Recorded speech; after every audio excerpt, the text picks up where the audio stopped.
Our next guest is a very talented comedian and actor you know from his hit podcast, So True, as well as The Devil Wears Prada 2. You can see him in Little Brother, which is streaming on Netflix June 26th. Let's take a look. You guys are magic together. Me and Kieran? You and Marcus. The network really responded to him.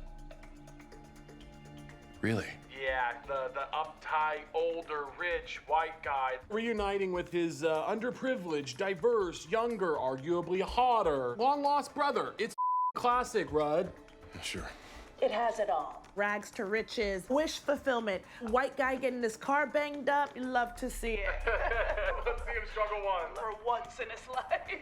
Please welcome back to the show our friend Caleb Heron, everybody.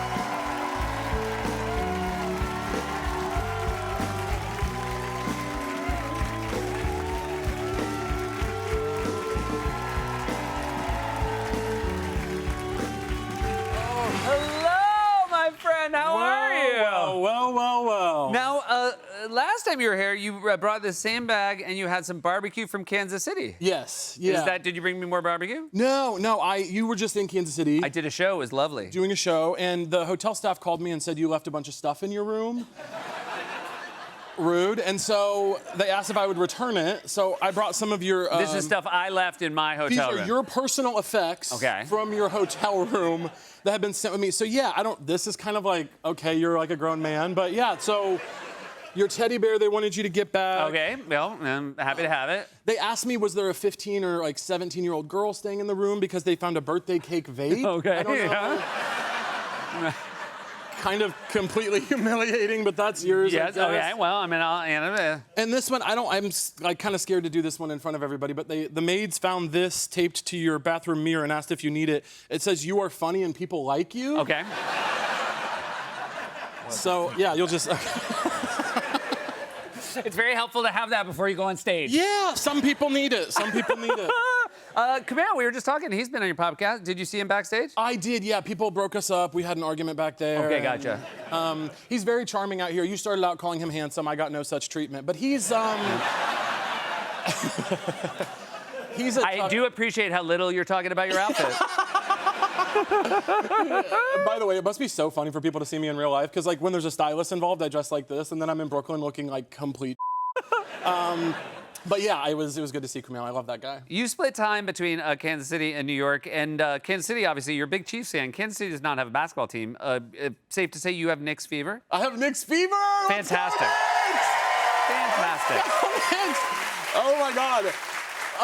It's been completely electric. I'm completely loving it. I'm like, I've been a Knicks fan for like, God, 72 hours, and Yeah. I just love it. I love it. It's working on you. It's fitting. Oh my gosh, I know, it really works for me. It's funny because my whole life I was a Kansas City Chiefs fan, and if Yep. you guys don't know, we were the most cursed team in the league for a long time, and then we got good, and all the men in my life were really mad about bandwagon fans, which is such a funny perspective, because basically the sentiment of that is like, don't try to connect with me, you know what I mean? And now I'm a bandwagon Knicks fan, and it's so beautiful. Yes. It's so beautiful. I love it. I'm riding a city bike around. I'm yelling out to people, Knicks in 5. It's beautiful. Yeah. I love it. And I'm a gay guy, so I bring my own special flair to the whole thing. And I think people like it. I think they like a diversity of pro-Nick fans. yeah, I'm having a blast with it. Parade? Did you have any interest in the parade? Well, there's a limit. Yeah. No. No, I won't be doing that. I won't be doing that. In fact, it looks like a nightmare. I can't be involved. Great, Yeah. great. Well, I mean, I like a man with boundaries, Yeah, you know? and I have them. I'm not going, any space that I can't cut the line, I can't really be involved in. Right. Yeah. You had a very exciting year with Devil Wears Prada 2, and we talked about... Last time you were here, it was before the movie came out, and you were talking about how you were trying very hard over the course of your press tour to make it clear to everyone that Anne Hathaway and Meryl Streep were bad people. Bad people, yes, yeah. Bad people, evil, malevolent, untalented, Yeah. really mean-spirited, nasty, nasty people. Everyone on the movie, including the crew. Yeah. You did get asked that question a lot, right? About what they were like in real life. Yeah, it's so funny. Press tours are like, obviously I'm kidding. Press tours are like the same question over and over again. Every question is like, what was it like to work with Meryl Streep? And it's like, imagine if I said anything other than amazing. I mean, could you believe? She's like the most legendary actress alive, and then it's just me. I like feel bad for her. She had to do the press tour with me. I'm like, she shouldn't have to be in here. You know what I mean? But it was a lot of fun. I had a blast. That's fantastic. And the new film is with John Cena, as we saw in the clip, and you were a John Cena fan. I was a big John Cena fan growing up. Was anyone WWE fans growing up? Yeah. I loved it. I literally, and I had this vivid memory. I told John this on set one night. We filmed a lot of overnights, me, him, and Eric, and Edgar Woden, Sherry Cola, Ben Allers, like really fun cast.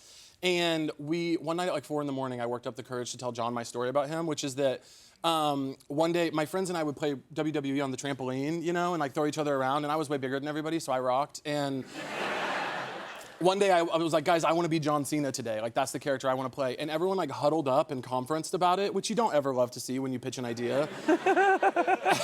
All your friends being like, give us a moment. But they like huddled up and conferenced about it, and then they came back and they were like, we're thinking Rikishi. And if some of you know who Rikishi is, Rikishi was the biggest, fattest guy alive. And his signature move is that he wore like underwear. I don't know the technical term for it, but he would rub his butt in people's faces. Yeah.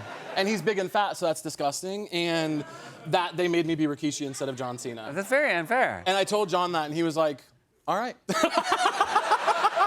No, I'm kidding. He was totally lovely about it. It was fun. But yeah, it was cool to work with him. Eric Andre, super funny dude. Yeah, I would just like to say that Eric is so talented and grounded and lovely. Unfortunately, I can't. He is, he's a nightmare. No, he's lovely. Eric is so fun and high energy. And I asked him once like how he keeps the energy up all the time, because it's constant. It's not just when the camera's rolling. And he told me he meditates. Oh, interesting. That's his big secret. And was that something that then appealed to you as an outlet for yourself? No, I'm normal. So I don't get into... Right. I don't get into that kind of stuff. I'll have a Coca-Cola or coffee or something. Right. You don't feel like this idea of like actually having to like close your eyes for 20 minutes and like look inward is not for you. I'm not buying it. Like, I don't... people who say stuff like that, like with like crystals and meditation, or when people are like, exercise gives you energy, I'm like, you have to tell the truth. Come on, it doesn't. It does not. Well, thank you for being honest with us, because I feel like not enough people are. It is so lovely to see you again. You got to keep coming back. It's so fun to talk to you. Seth, I would come here anytime. I absolutely love you. All right, fantastic. You guys, that's Caleb. Karen, everybody, Little Brother is streaming on Netflix June 26th. We'll be right back.